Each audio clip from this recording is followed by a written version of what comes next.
Welcome to the In Love with PMDD podcast. I am your host, Dr. Rose, your PMDD relationship psychotraumatologist, and I help you stop the monthly PMDD breakups. PMDD is premenstrual dysphoric disorder. It is in approximately 1 in 5 women, and it makes you want to break up with your partner approximately 1 to 2 weeks before your period every single month. So as someone who has suffered with PMDD for over 18 years, I dedicated my doctorate practice to helping partners navigate those monthly PMDD breakups with everything from attachment styles, triggers, sensitivity to noise, sensitivity to touch, all of the things that you really struggle with when you're in PMDD. And I also dedicated my dissertation to a phenomenological study of the relationship experiences of partners of individuals who suffer with premenstrual dysphoric disorder. So I'm not just here to help the sufferer, the one who is suffering with PMDD. I am here for the partners as well. So if you need those private sessions, make sure you go to inlovewithpmdd.com and get those tools. So let's get into this week's PMDD trauma transformational tools that is going to help you stop the monthly breakups and stop the suffering and stress in your PMDD relationship. Let's get into it. Today, we are going to be talking all about how to avoid the on-again, off-again PMDD relationship. What this means is we broke up, we're not connected, and then we're back together, and then every single month you go into PMDD. You're like, I don't think I want to be with this person. And then you come out of PMDD and you're in your good days, you're in your follicular days, and you're like, oh, maybe I should be with this person. And so it's very taxing to go back and forth with wanting to be all in with your partner, and then you're not wanting to be all in with your partner when PMDD goes away. And what happens is when you're in your follicular days, and everything's feeling really good, you're like, oh, I can do this. Like there's this level of confidence where you're like, I'm feeling good. I can handle whatever, problems that we have. And then you go straight into PMDD and you're starting to see all of your PMDD partner's faults come out, and they're so apparent and they're like right in your face, and you feel like you're back in the same place that you were last month. And what happens is, when you go through those on-again, off-again relationships where you're breaking up and you're getting back together and breaking up and getting back together, it takes a heavy toll on your well-being and your happiness. Because I know for me, every month that I thought about breaking up with my partner, and we've gone through that whole like, we're going to break up, we're going to, separate, all of these things emotionally and mentally, it's very exhausting. Because I put so much effort into one direction of not being together, and then I go into putting all of my energy in the opposite direction of being together. And, the back and forth is not healthy for you overall, especially when the PMDD symptoms come. Like I remember there were times where I was waking up in PMDD and I had to literally remind myself of where I was in my relationship. That's how all over the place it was.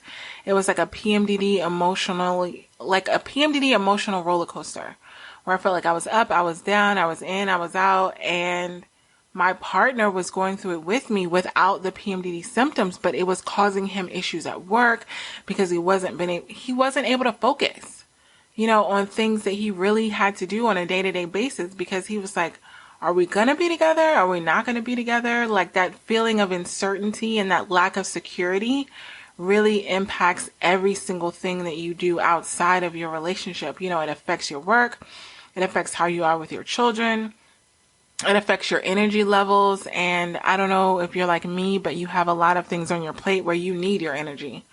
So I just feel like being in this place of up and down is really causing you to have more harmful PMDD cycles, and it's causing your partner to not feel secure in the relationship. And I guarantee you don't feel secure either, because it's like every day is like a roller coaster. Like you don't know what's going to happen for the day, because you're so used to going through that back and forth of we're in, we're out. Are we breaking up? Are we staying together? Are you moving your stuff out? Or are we solidifying? Are we spending holidays together? Because life goes on. When we're going through this up and down, I've had this happen over the holidays, and it's like, okay, now because we're, in the process of maybe breaking up, are we spending the holidays together? If you have children involved, it can be really, confusing for them, because they're like, is this, my person that I'm supposed to be with, or is this not? And they don't know how to differentiate between, is this person a part of the family, or are they just temporarily here and they're on their way out? And so you have to think about the whole entirety of your family, especially when you have children. And that's because children need security. Children need to know, okay, this is my other parent, or is this not going to be my other parent? Like if you're not married and you're just dating, but you have this other individual around your children, they don't know what to think when you decide, I'm not going to be with this person. What does your child have to endure? What if they really like the person, or what if they were on their way to liking the person? Now, that security that you want your child to desperately have, because from a psychologist's point of view, children need security. They need consistency. When they're in that realm of growing up, they need everything to be consistent and secure so that they can focus on growing and learning and all of these other things. But when they're trying to grow and learn, and they're dealing with this emotional insecurity or inconsistency with there's this adult person that's here, and then they're not here, and then they're here, and then they're not. That's causing damage to them because they're not built for that. And to be completely honest, even us being adults and having PMDD, we're not built for that. It's already straining on us. So you can't expect, a little human to be able to emotionally adapt to every single twist and turn that we have in our PMDD relationships. And that's literally been on the forefront of my mind when I've been thinking about my PMDD partner and the things that we've gone through. I've been like, my daughter's 13, she's in high school right now, and I'm like, she needs security. Like at some point I need to get it together to where I'm not pushing and pulling this emotional roller coaster. Like we're taking family pictures and then all of a sudden, oh, this person isn't here. They're not part of the family anymore. They don't know how to rationalize that. They've not been in a relationship before. And to put that on them before they're ready, we're actually causing damage to their growth, to their development. So a lot of times when we're talking about breaking up with our PMDD partners, we're really not thinking about the impact that it's going to have on our children and the rest of the individuals in our lives. Where you have friends, maybe if you don't have children, you have friends where they're like, oh, I'm connecting with this person because you told me that they're your person. You told me you want to be with them. And the next thing you know, it's like, oh, I'm not with him. And you give this long laundry list, or I'm not with her. And you give this long laundry list of reasons why. And they're like, okay. And they're having to adapt to your emotional roller coaster of being in and being out. And it's exhausting for them and it's exhausting for you. So I'm going to give you some tips on what to do to avoid having the up and down that goes on with a PMDD relationship. And the first thing I want you to know is that you need to stabilize your on and off relationship by making a decision, making a choice, making a deliberate choice. Temporary separations can sometimes be beneficial if you have things that you really need to work on and you're finding that you don't know that you can work on them while being with the person. If you're like, you know what, if you're not living together and you're just like, we need to temporarily separate and go get the help that we need, which is a lot of what my private clients have done. Some of them have done where they've separated and then they've come to me to get the help. And then as they've gotten the help and they've utilized the tools, they've gotten back together and then everything's great again. And then they're able to move back in or they're able to reconnect. And that causes them to feel like, okay, I don't have to stay in this place of where it's not working and I have to force it. You need outside help sometimes, most times, because if you're doing the same thing over and over and over with your PMDD partner, and you're seeing the same results of you not being on the same page, you're not feeling understood by your PMDD partner, you feel like all they're understanding is their part and then you're understanding your part, but then no one's understanding each other, then you kind of need to separate and say, okay, we're not able to do this on our own. We need to get help, but you make the decision to still be together and then you're still going to work on it. So you taking that space and that time is not ending the relationship. It's like, in order to get back to that place of being together again, we need to commit to working on these specific issues. And sometimes you don't know what those issues are. A lot of my private clients, they're like, we don't know what's going on, but we know like something's not right.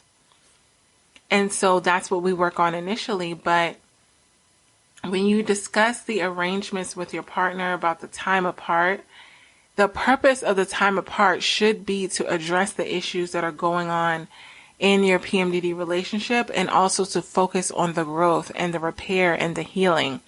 Not to just separate because you don't want to be in the relationship anymore and you're just tired of it. Right? So the next step is to resolve the conflicts that you've been having continuously in your PMDD relationship. Do you or your PMDD partner respond to disagreements by withdrawing from each other instead of talking with each other? Do you shut down? Like when you notice that you're having issues and you try to bring it up and it's not received the way that you want, and then you're like, oh, forget it. Handling conflicts with your PMDD relationship directly will help you learn how to negotiate your differences and to cooperate with each other. Find out what your PMDD partner needs. Find out what you need. It's not about proving that your way is the best way and like focusing all on what you can get out of the relationship. Always think about what they're going through too. So when I say negotiate, it means I'm willing to give you what it is that you need, and I also need something else. So it's a kind of like a bartering thing, and that's okay because you're working together. So when you're working together, you both should be in that mindset of getting what it is that you need. But if you're only focused on getting what you need to stop the conflicts and you're not focused on what they need, sometimes what you need is in direct correlation, like it's in opposition of what your partner needs. Like if I'm saying I need space and my partner needs attention, we're on opposite sides of the spectrum. So what do we do about that? Do I just say, well, no, you need to just focus on giving me attention and that's the solution? That's not going to help because you're not giving them any outcome of what it is that they can get. Like, okay, I'm okay with giving you free time, but like, when am I ever going to get the attention that I need? And that needs to be addressed. Whenever you're talking about things that you need in the relationship, you need to also be focused on giving your partner what it is that they need. Because if you never mention the things that they need, they're going to think that you're selfish. They're going to think that you're manipulative. They're going to think that you're controlling. They're going to give you what it is that you need, but they're going to be bitter about it. And them being bitter and resentful about it is only going to cause you to have more problems. So you want to make sure as you're resolving these conflicts that you're thinking about meeting the needs of you and your PMDD partner. And the next tool is build communication skills where you can openly talk to your PMDD partner. I know so many conflicts happen because you're not really just being honest with your PMDD partner about what you need. You're being very strategic with it. You're leaving things out. You're feeling like, I can't say this to my PMDD partner because I don't want them to feel that way, or you're assuming that they're going to feel a certain way. And open communication and vulnerability is so vital to your PMDD relationship. Practice how you're listening to them. Listen attentively. Use language like what I hear that you're saying is. Like I did this with my PMDD partner yesterday. I knew that I was, coming into my follicular days. I was coming out of PMDD, and he wanted to come for a visit and really just spend a lot of time together and connect. And I was feeling like I needed some time alone because I was about to be, I know what happens when I get into my follicular phase. Like the first couple of days of my cycle, my cramps are horrible. I really want to isolate. I just want to relax. And my partner's really wanting that attention all the time. And so I said to him, I said, I'm really struggling with a decision that I'm having to make, or like I'm really struggling with something. And he's like, what's going on? And I was like, I really want you to come for a visit and I want to spend time with you, but I also know that I'm about to go into a very hard part of my cycle where I'm just going to want to relax and do nothing, and I'm not going to want to feel guilty about it. Right? That's my biggest thing, is that I don't want to be relaxing, be doing nothing, and then feel guilty about it because you're wanting this attention, which you deserve. But I don't feel like I can give it to you right now. And his response, which I was so proud of because it's a reflection of the work that we've been doing together. And then his response to me was, so what I'm hearing you say is that you miss me, but you don't want me to come there and not have my expectations met, and it caused further damage to our relationship. And I'm like, yes, that's exactly what I'm saying, right? That is exactly what I was feeling.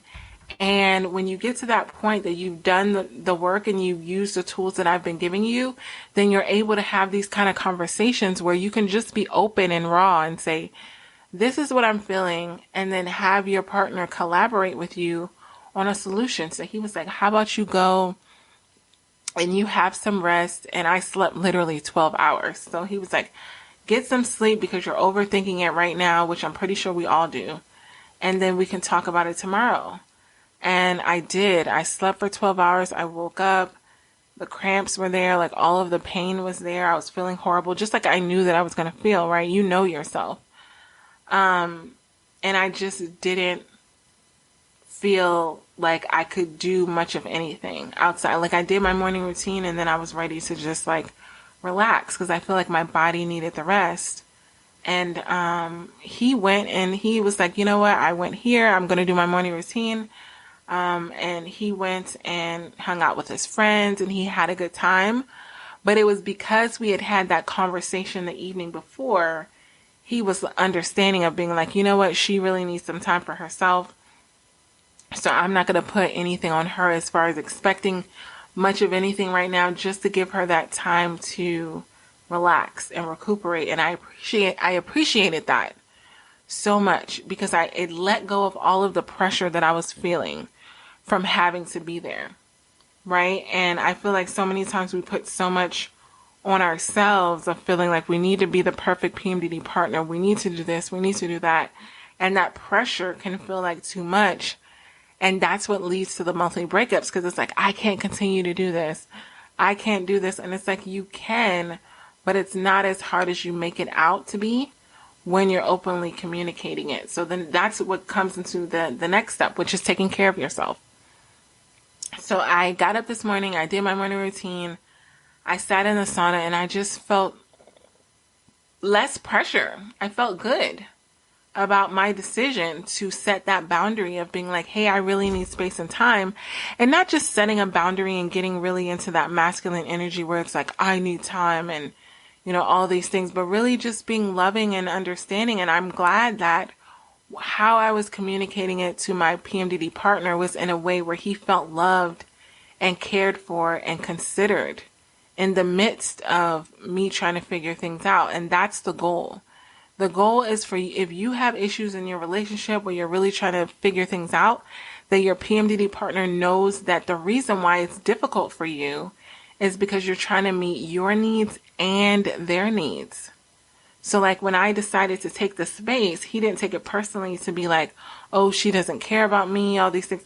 He took it as a way of like, oh, she's trying to care for me and be there for me, but she's finding herself in a roadblock. Because she cares, she's wanting to come to a decision that's not going to hurt me. And that in itself is so valuable to your PMDD partner.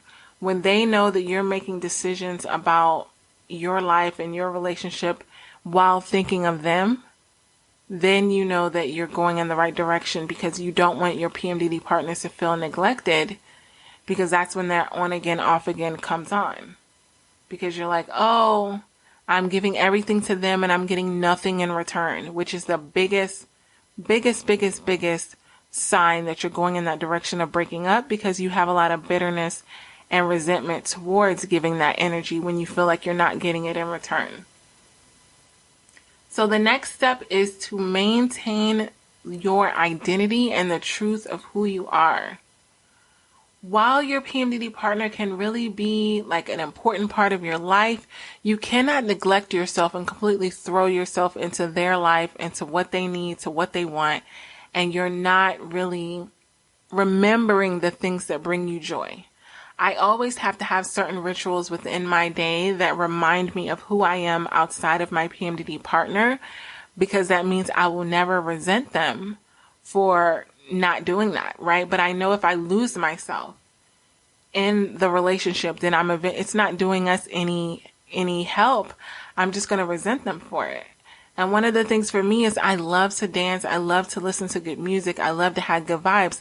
And when I notice that because of the issues that I'm having in my relationship, I'm not doing those things, now I'm mad at my PMDD partner, because I'm like, you're taking away the best parts of me.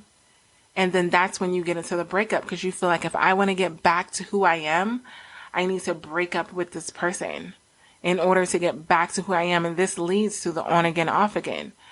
I want you to be able to completely 100% be yourself, connect to your identity, connect to the core of what makes you happy while you're with your PMDD partner. That way you don't feel like you need to break up in order to get back to who you are, which is how I used to feel so many times.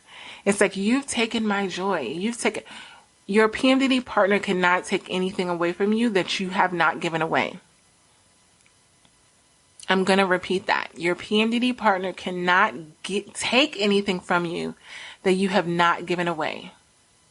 Sometimes we have to take responsibility and say, my PMDD partner didn't take this from me. I gave it away, meaning I had this boundary of this thing that I knew brought me joy, and I stopped enforcing that boundary. So I gave it away. Like I told you in earlier episodes, my morning routine, which is so sacred to me, my PMDD partner did not like it. Maybe sometimes still doesn't like it because it's taking away, time from him. But I committed to having that hour, that 90 minutes sometime, just for me. And as much as he wanted to no, I need that time for me, I want to connect with you because he's a morning person. So during the same time that he's wanting to connect, I'm wanting to connect with myself, and he's wanting to connect with me. And I had to set that boundary. I cannot allow you to connect with me during that time because I need that time for myself. And then once I'm done, I'll be able to pour into you. But if I was to give in and say, you know what, I'm not going to take this time for myself. I'm going to give it all to you. I'm going to give, and I'm going to give, and I'm going to give. I would feel so resentful and bitter towards him. Even though on the outside it may appear that he's getting what he needs, so everything's great, I would be bitter about it. Because I would be feeling like he took something from me that was so sacred. So you really need to understand what is sacred to you. What is important to you. And never let your PMDD partner be the source of why you don't have that. Work through it. Talk to your PMDD partner and let them know how important it is to you so that they can support you with it. Because now my PMDD partner supports my morning routine because he knows how loving and giving of my love and attention I am after I have that time. And it's also propelled him to have his own morning routine, that he's looking internal and checking in with himself, which is something that he really wasn't doing. He was kind of going through his morning routine and thinking about everybody else, but now he's like, how am I feeling? So sometimes the things that you hold sacred, the things that are really important to you, actually rub off on your PMDD partner. And the last step is to seek PMDD relationship expertise, help specifically for when you're in PMDD, when you're not in PMDD, how it can affect your relationship, and the things that you need to do to work on it, the specific PMDD relationship tools. And I always talk about this. You need PMDD specific tools for your relationship. Generalized tools are pretty much only going to work when you're in your follicular phase, which is why I created my PMDD partner support group entitled Breakup Proof Your PMDD Relationship. What we're doing in that group is I am preparing you on how to not get to that point of breaking up with your PMDD partner. We are breakup proofing your PMDD relationship. So if you've not joined, go to my website, www.inlovewithpmdd.com, and you can see up on the right hand side, it's going to say Breakup Proof Your PMDD Relationship. What is going to happen inside of that group is you're going to meet with me on a weekly basis. I'm going to be giving you tools to add to your PMDD partner's toolbox to breakup proof your PMDD relationship, meaning when you're feeling like you need to break up because of these specific issues, you're already going to have tools that you can have for you and your partner. This is so important. So many times we want to break up. We have these on again, off again because we get so frustrated and so overwhelmed and we don't see a way out. We're like, oh, we're going to keep going through this. Every single time we're going to have the same problems. So what I'm doing with this podcast is I am giving you episodes of specific topics. And then when you go into the PMDD partner support group, the Breakup Proof Your PMDD Relationship, we're going to go through exercises that are going to actually work through and customize to your relationship, that you're going to be able to say, okay, I do have an issue with having an on again, off again, relationship. We do feel like breaking up every month, which I'm pretty sure every PMDD partner feels like breaking up every month. So please don't feel guilty about that. Like, I'm the expert and I literally tell you every single time. We have months, which was just last month, where we both felt like breaking up. It was like throughout the course of the month, it was like one time one of us did and the other time the other one did. We have those moments. And in order to be able to address them and work through them, you have to be able to know what it feels like to have those moments. And we work through them. And now that I'm in my follicular days, and even a couple of days before, we just started to connect, and we were so grateful that we didn't break up, because we would have regretted it, both of us. Like, sometimes you get in that tunnel vision of like, oh, this is so frustrating, I just want to break up. You're not even thinking of any plans that you had for your life. Like, you're not thinking about Christmas plans. You're not thinking about your kids. You're not thinking about holiday plans and things that you had talked about when you're in your good days, things that you're going to do.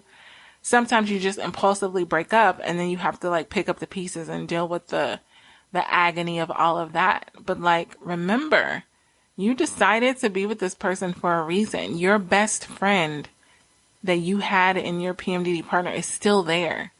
And sometimes it can get so overshadowed by every single thing that you're going through in that moment when you're in PMDD, and feeling misunderstood, feeling underappreciated, feeling undervalued, not feeling seen, not feeling heard. All of these things are covering up the fact that your PMDD partner that you fell in love with, that you committed your life to, is still there. And I don't want you to lose sight of that. So if you have not joined the PMDD partner support group, make sure you join. The replays are available for you after every session. So even if you're not, I know I have a lot of international clients. I actually just got my podcast reviews for all of 2022, and we are now streaming consistently live every single week. I have PMDD partners in 54 countries. When I saw this news, I was so excited that I am reaching 54 countries with different languages that have PMDD and are finding value in these episodes. And I want you guys to not just be in this podcast and hear, this. I want you to go into because you have to think about this. You could literally connect to individuals who have PMDD and they're in relationships in 54 different countries worldwide. Join the PMDD partner support group entitled Breakup Proof Your PMDD Relationship, so that you can connect with other PMDD partners, get these tools, get these resources, so that we can get through 2023 with our PMDD partner. We got this. I hope this PMDD episode helped you and your partner in your struggles within your relationship. And if this is something that you know that you need help with and you need further support, individualized support, make sure you're going to inlovewithpmdd.com and you're getting those private sessions to really work through what you're going through in your relationship, specifically in regards to PMDD. And also, I want you to leave a 5-star written review on Apple Podcasts. What this does is it helps other PMDD sufferers and partners find this show that can help them get these free PMDD relationship tools. I remember what it felt like to not know that there were tools out there specifically for PMDD relationships. So I want to make sure that you are sharing these tools with others, share them on your social media, share them with people that you know that are also struggling in their PMDD relationships. Until Until next episode, this is Dr. Rose, your PMDD relationship psychotraumatologist. One more thing, I almost forgot. I now have the Fresh Start PMDD Partners Workbook. What this workbook can do is if you've had past traumatic experiences with your partner, past fights, past arguments, and they keep coming up every single month in PMDD, I created a Fresh Start workbook so that you can deal with all of the traumatic experiences that have happened in the past in PMDD rage and all of these things so you can stop going through the same cycle again and again and again. So get that workbook. It comes with a video episode of the actual podcast that I recorded on getting a fresh start in your PMDD relationship. So you're not continuing the same cycle again and again and again. So make sure that you get that workbook. And if you need those individualized counseling sessions, you know where to go, inlovewithpmdd.com. Until next time, we got this. Love you.